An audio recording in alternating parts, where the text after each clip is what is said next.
going to start with a geography question for you. What is the deepest place in the world? Anybody know? Marianas Trench. Very good. When my son was in second grade, he had to do a second grade ocean report. And you know, most kids, when they do their ocean report, say, I want to do whales, or I want to do sharks. My son wanted to do the Marianas Trench. He heard that it was the deepest place in the world, and he thought that was really cool. So we started doing research on the Marianas Trench, and we discovered that the deepest spot of the Marianas Trench has a specific name. The deepest place in the world, 6.8 miles down, is called Challenger Deep. So I thought, that's a pretty cool name for a place. Pretty cool title for a book. So I went to my publisher and I said, well, they had a contract with me for 2 books. First book, we already knew what that book was going to be. The second book in the contract, I could fill with anything that I want, but the thing is, they have to have a name on the contract. They just can't have a contract that says untitled book. So I said, how about Challenger Deep? And they said, okay, what is it going to be about? And I said, the ocean. And they said, fine, we'll call the book Challenger Deep. It was really just a placeholder for the book that I was going to write. Ultimately, I ended up writing Full Tilt instead. But the next time I had a contract, I had that same problem. First book, we knew what it was going to be. I was already working on it. The second book, untitled, Challenger Deep. So it ended up becoming my placeholder title and was a kind of an inside joke between me and my publisher. Someday, I'm going to write a book called Challenger Deep. Don't know what it's going to be about, but at least I have the title. Well, years later, when my oldest son, the same one who did the report, was 16, he started developing issues. Now, he was a very good student. He was very popular. He was in sports. And, you know, he was the type of kid that was everybody's friend, regardless of what it was. He was with the band kids, he was with the swimmers and the water polo players. I mean, he was the kind of kid who could be friends with everybody. Then one day he came home, and he started to be very anxious, and I wonder what's going on. And he comes to me and he says, Dad, there's this kid at school and he wants to kill me.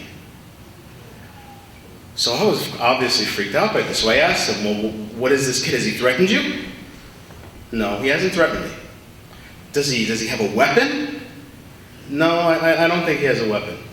Okay, so let me get this straight. This is a kid who is in a class with you, and there's something about him that upsets you. Well, no, he's not in a class with me.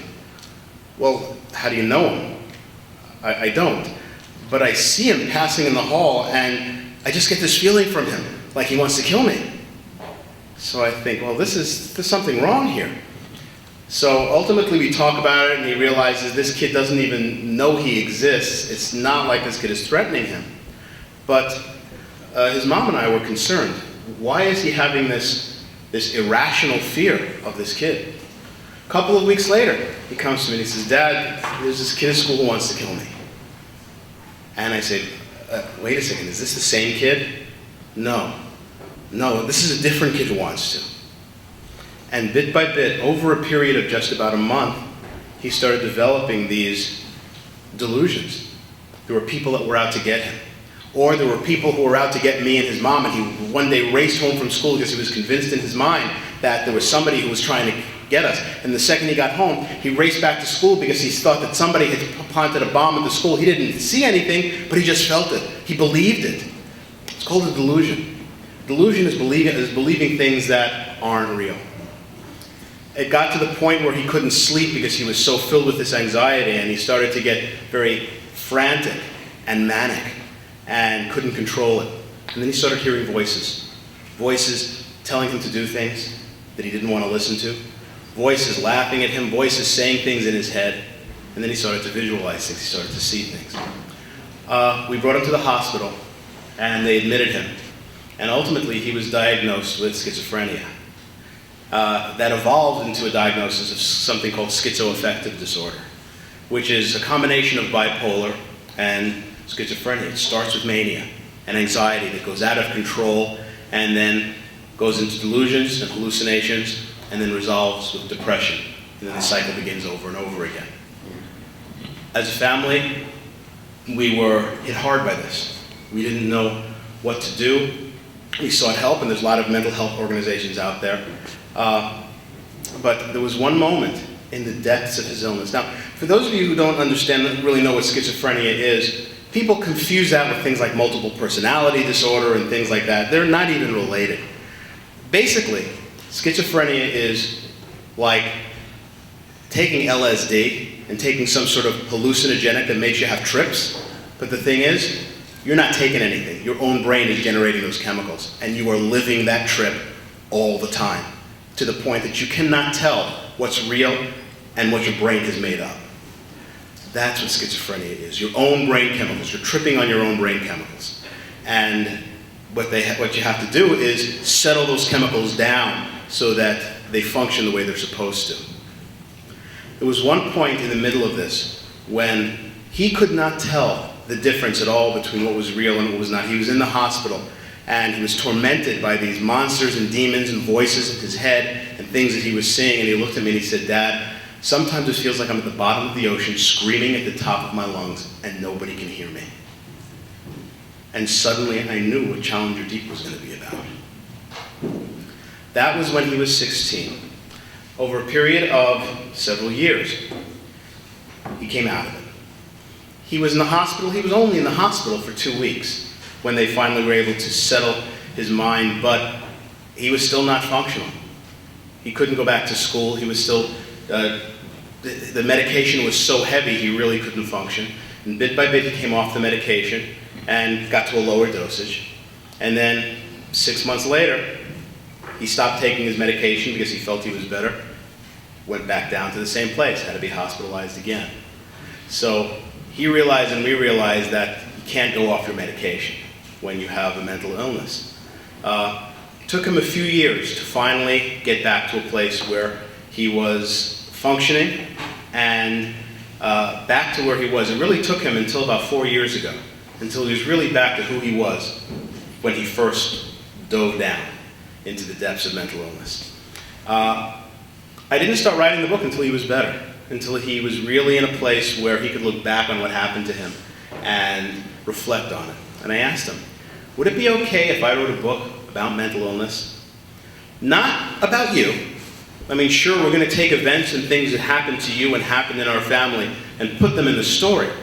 But it's going to be about this fictional character that is going through what you went through. And he said yes, and he worked with me in developing the story. And that became what ultimately got published, which was being published tomorrow, Challenger Deep. I want to read a little bit from the book. I just want to read you the opening chapter, just to give you a sense of the feel of the book. What I wanted to do with this opening chapter was start with normality, something that's very typical, very normal,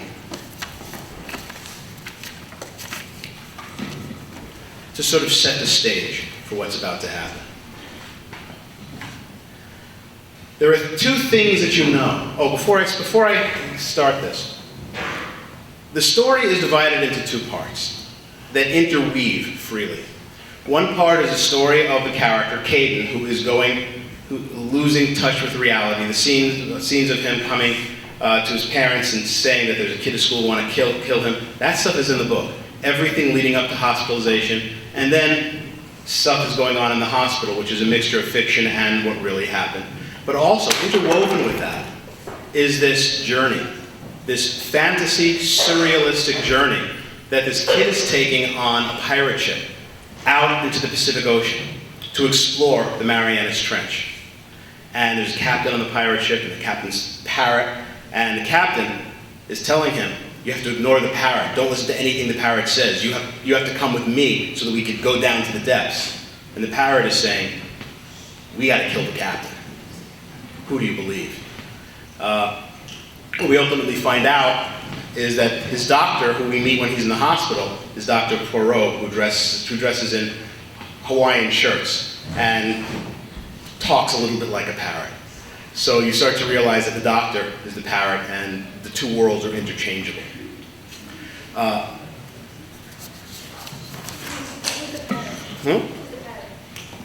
Who's the parrot? The captain. See, the thing is, everybody on the ship is reflected by somebody in the real world. All of the patients at the hospital are there on the ship in one form or another. The captain is the only one who isn't represented in the real world. So who do you think the captain is? Could be himself. The captain is the illness. The captain is the illness telling him, you have to stop taking your medication. You have to come down to the depths. You have to stay insane. Chapter 1, Fee Fi Fo Fum. What does that mean, by the way, when you hear Fee Fi Fo Fum? Yeah, from the giants walking. There are two things you know. One, you were there. Two, you couldn't have been there.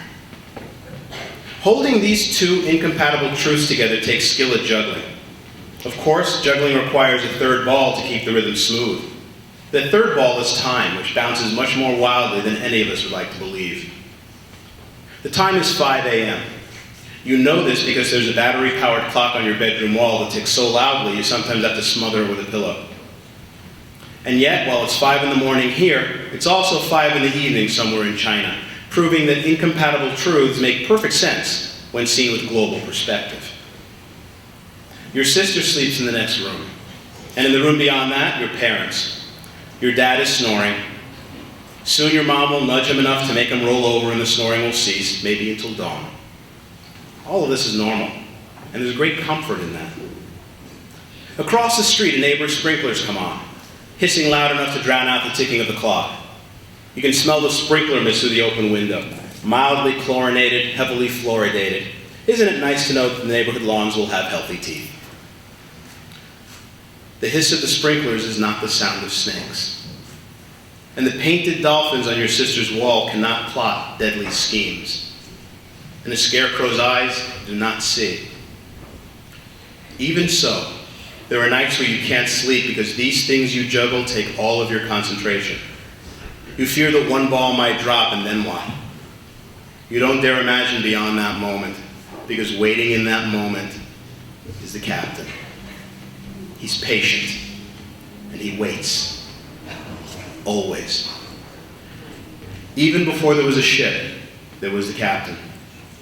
This journey began with him. You suspect it will end with him. And everything between is the powdery meal of windmills that might be giants grinding bones to make their bread. Tread lightly or you'll wake them.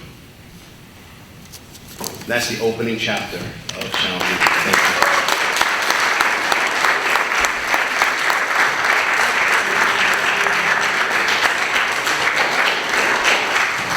Anybody by any chance have any idea where I got the idea of windmills that might be giants?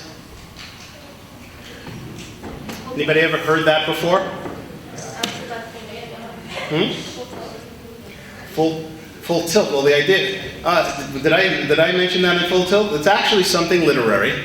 It's from a book called Don Quixote, which is a famous book written by Cervantes, and in it, the character of Don Quixote, he tilts at windmills, which means he's lost his mind and he is attacking windmills. He thinks they're giants. And so there's even a band back from the 80s or 90s called They Might Be Giants, which is taken from that. And so I sort of use that whole idea of insanity and delusions, even in the opening of the book.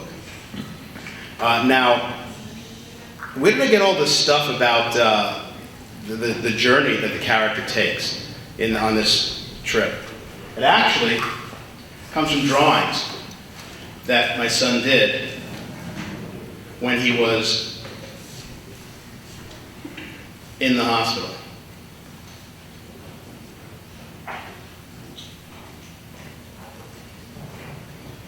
Let's see if I can pull it up.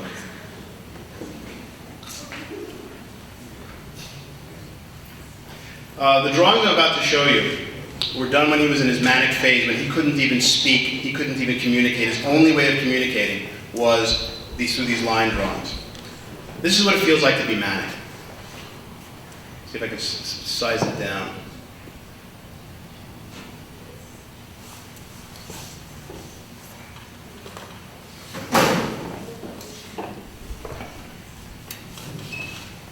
This is what it feels like to be heavily medicated.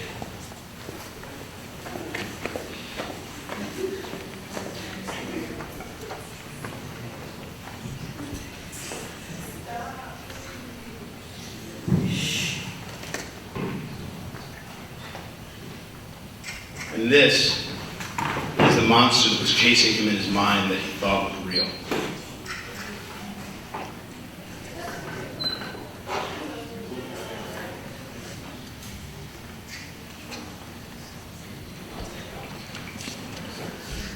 I took all of the drawings that he did when he was in the depths of his illness, and they inspired stuff that happened in the story. So the story of the journey out into the ocean and that dive down to Challenger Deep is all inspired by his artwork. And I asked him if I could use his artwork in the book, and they put his artwork in the book. So I am thrilled to have been able to involve him in the story. Now he's 26, he's in college, he's about to get his film degree, and he is doing great. And he's on his medication, and I couldn't be happier. You know, many times you'll see people out there on the streets maybe, mumbling to themselves, talking to themselves, and you think, oh, that's who that person is. It's not true. That's who that person is at this moment in time. But the thing is, just because you're suffering from mental illness doesn't mean that it is a death sentence. It doesn't mean that you are doomed to be like that. It is a manageable illness. And with proper treatment and medication, you can come back from that and you can live a completely full, productive life. You met my son and talked to him, you would never even know that he had been through this. And one of the purposes of writing this book is to show people that there is hope. I also want to put something out there for kids who are suffering, whether it be bipolar or depression or schizophrenia or anxiety, to show you that you're not alone. There's other people out there who are suffering, for families who are dealing with it, and also for people who haven't dealt with it, who put those mentally ill people at a distance. When you reach Challenger Deep, I want you to feel as if you have gone on a psychotic trip. You have had an episode, and when you come out at the far end, you understand what it's like to be like that, to have to face that, and to have to live through that. And hopefully you'll have more empathy and compassion for the mentally ill. So that's Challenger Deep, and that's where it came from. And it's, I would say, of all of my books, it is the one that is closest to my heart, and the most important book that I've ever written. Now I'd like to open it up to questions. We can talk about Challenger Deep, we can talk about the other books. Everlost and Unwind. Two of my most popular books. Whatever you'd like to talk about. First question back there. Was he like in the hospital, or was he like in a hospital? He was, when he was hospitalized, he was in the psychiatric ward of a regular hospital. And it was a hospital that had a psychiatric ward for teenagers. And there were other kids who were there who were suffering from various different things. And you know, when you're in a mental hospital like that, it's not like you're there forever and ever. He was only there for 3 weeks, and until they settled his mind. You know, imagine that your brain is like this stormy sea, and your brain chemicals are going up and down, and you have all of this wild chemistry going on. The job of the hospital is to calm that sea down and to make your chemicals stop doing what they're doing. When he came out of the hospital, he was no longer having delusions and hallucinations, but he also couldn't think clearly, because what the medications did was they made it so that you couldn't get inside your own head. He couldn't imagine things, he couldn't see things, because if he did, then he would start to believe them. So the medication sort of numbs your mind, and for a while it makes you like a zombie, but not permanently. It's only until the medication soothes your brain, and then they start to change the medication and take you off of it. Once your brain is calmed down, then they can lessen the medication, change the medication, find the right medication that doesn't make you feel like that. Good morning, sir. Thank you for coming to our school. You're very welcome. Teachers here. Briefly, can you talk about when you were a teenager to now, becoming a writer, English class, and how you started writing your first book?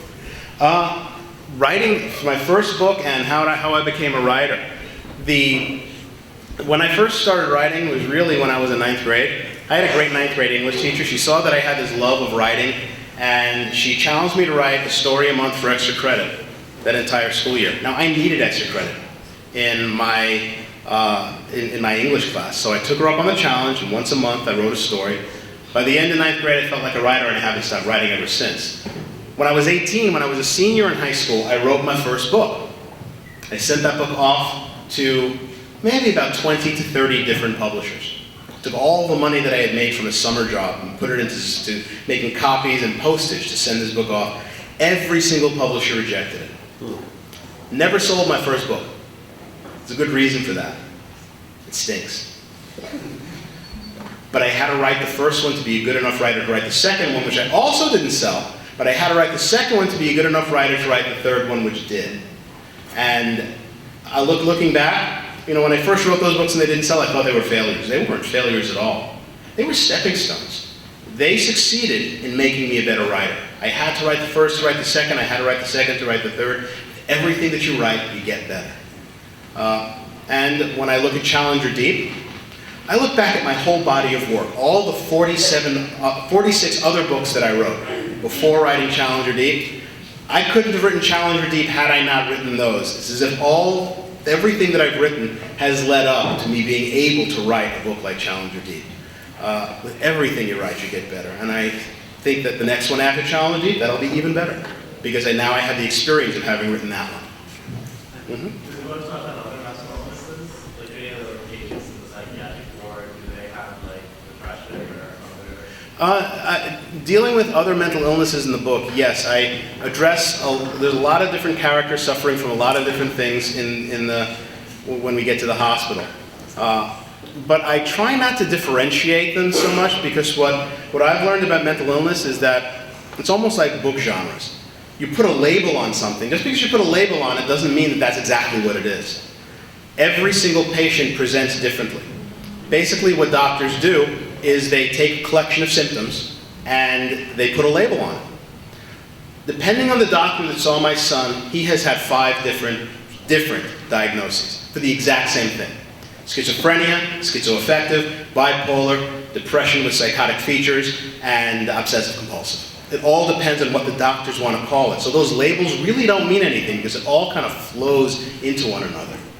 Of differentiation and categorizing of the illness, I just sort of tried to keep the idea of mental illness as this free-flowing thing. It can be different things for different people, and every single person presents differently with different combinations of symptoms. So for all your books, were they based on your stories, or were they based on your stories and like imagination that you just put together? Like, how do you make your stories exactly? That's a good way to say it. My stories are all based on stuff that is in my head, real stuff that's in my head, and imagination. And I put it all together. I think Challenger Deep is a good example of that. It's a very different example of that, because if you read the sections of the story that are reality, I mean, it is reality. This character is losing his sanity and then is hospitalized and dealing with what's happening at the hospital. But then there's the entire other story, which is this wild fantasy where he's fallen in love with the figurehead of a ship, who's, every ship has that beautiful woman on the old-time ships that is on the front and the bow of the ship. But this one is alive, and she talks to him. And she wants to be freed from the ship so she can escape. And that's a fantasy that was that's from my head, but also inspired by the drawings. There was one drawing to me that looked like the figurehead of a ship. I think I can pull that one up. The drawings look like different things to different people.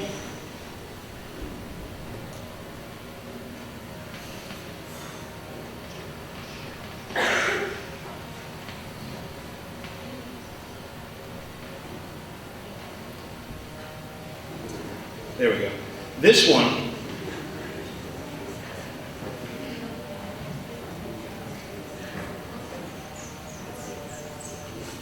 where is it?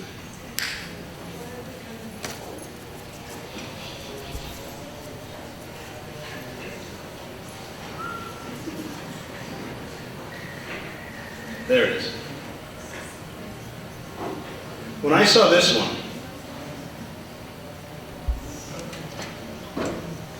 what I saw was the bow of a ship and a figure on the bow of the ship coming to life. And that inspired that fantasy. In the hospital, there's a girl who stands at a window looking out all day long. That's the same character. So I sort of created a fantasy and then create a reality from that. In all of my books, I'll take something real and mess with it in one way or another. Leading up to that, how did you get the idea for the unwind dystology? The unwind dystology, where did I get the idea for unwind? Three different things that came together. One, saw this article about kids in England. They're having this problem in England, they call them feral teens. Like stray cats. These are kids who wander around getting into trouble, but it's more than that. It's like they've become sociopathic. They vandalize things, they beat people up. It's gotten to the point that people are afraid to go out of their homes for fear of the neighborhood teenagers. The most disturbing thing about the article were the interviews with the adults. There were adults in the article that were saying, we need to pass a law that allows us to get rid of all of the teens that nobody wants, that allows us to do away with them. They do that to pigeons, right? Round them up in the square and put them out of their misery. Let's do that with these teenagers. Nobody wants them, nobody's going to miss them, their parents don't care. Get rid of them. And I thought, what if a law was passed that said we could do that? Would people actually start doing it? So that stuck in my mind. Then I saw an article about how the issue of abortion has become like the one issue that decides every single election. It is taken over our entire political system. And I thought, that's crazy. How does one issue get so out of control that it's taken over the system? And I thought, what if it really did take over? What would be one step further than this battle between pro-life and pro-choice? What if it became like a civil war?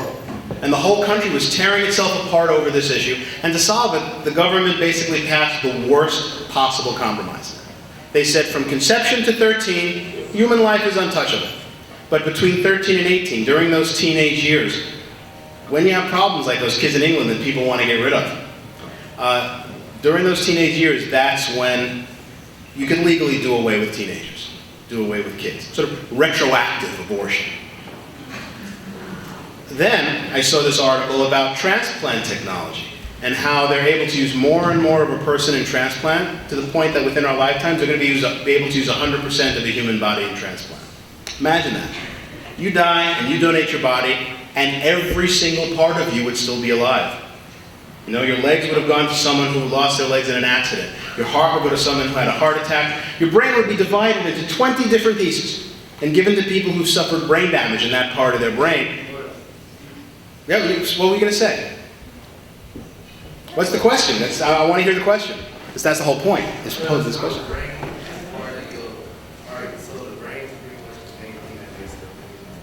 Yeah, the brain is what makes you you.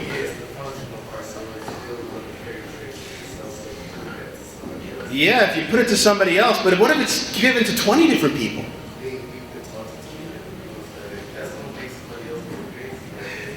Yeah, they're going to think your thoughts. Some other people are going to think your thoughts. But where are you? Where are you as a person if your brain is divided between 20 different people? You're in the 20, but where's your soul? Where's your consciousness? Let's say that you're given this an anesthetic, so you feel no pain. They can do that, right? They can anesthetize you so you feel no pain. And while you're conscious, while you're awake, a bunch of surgeons come in, and painlessly, they dismantle you. They take apart your brain and give it to 20 different people, and in that process, you never lost consciousness. So you never actually died. You're still alive. But where are you? I mean, sure, your brain's between all these people. Where's your soul? You're living in 20 different places? The question blew me away because in a few years, we're going to be able to do that to somebody, and suddenly it blurs the line between life and death, doesn't it? Because a person no longer exists, but they never actually died. So are they alive in some way? Suddenly I connected it with this other story, and I thought, what if that's what they do to the kids that nobody wants? They don't kill them, because I can't believe society would ever really kill these teenagers that nobody wants. But what if society says, oh, well, we won't kill them. We'll just put them into a divided state. They're still alive, but in a different way. I could see how we could rationalize that and allow it to happen. That's unwind. Unwind is a story about the society that is taking the teenagers that nobody wants and dividing them up, keeping 100% of them alive, but divided. And in their minds, in the minds of this society, they're not killing them. But are they? Are they really? So that's something to sort of, it's a mind-blowing idea, which is kind of the whole idea of doing Unwind. I wanted to blow your mind and make you think about these things and pose these questions that you're posing. That's the whole point of the story. I want you to think about that stuff because it'll make you think about all of these issues in very different ways. What inspired you to do Everlost? It was about ghosts. Did you have What inspired me to experiences? tell the story of the Everlost? You know, I saw this TV show about near-death experiences. People who've been to the brink of death and then were brought back at the last second. I find that fascinating because so many of these people have similar experiences. But whenever they have these kinds of shows, they always have the interview with the person that it happened to, and then they have to have the dramatic recreation of what happened. And the dramatic recreation is always like really dumb and badly acted. So I'm watching this show about this woman who'd been in a car accident. She was bleeding out. The paramedics had arrived. Everybody thought she was going to die. She thought she was going to die. And she said, suddenly, I felt a sense of calm come over me. And it was as if I was floating over my body, looking down on myself. And sure enough, they had a really bad special effect of a woman floating over her body, looking down. And then she said, there was a tunnel and there was a light at the end of this tunnel and I was moving down the tunnel towards the light. And then they showed this woman running in slow motion down a tunnel towards the light. And I looked at that and I said to myself, what if she trips over her own shoelaces? You know, like what if you've died and you're going into the light and you fall flat on your face and you don't get there? You know, where do you end up? We all know people like that, right? What happens if you don't make it to the light? Where do you go? So I thought, well, maybe there's this place in between life and death for all the people who are too clumsy to get to the light. They get stuck like halfway. It was just a joke, but that joke kept playing over and over in my mind. And I thought, well, what if it's not just one person? What if it's like two teenagers? How might they end up getting knocked out of that path at the same time? Ooh, a head-on collision. Boom, this explosion of glass and metal. These two cars smash right into each other. These two kids fly through the windshields, and suddenly, boom, they're going down that tunnel towards the light, and they bump into each other.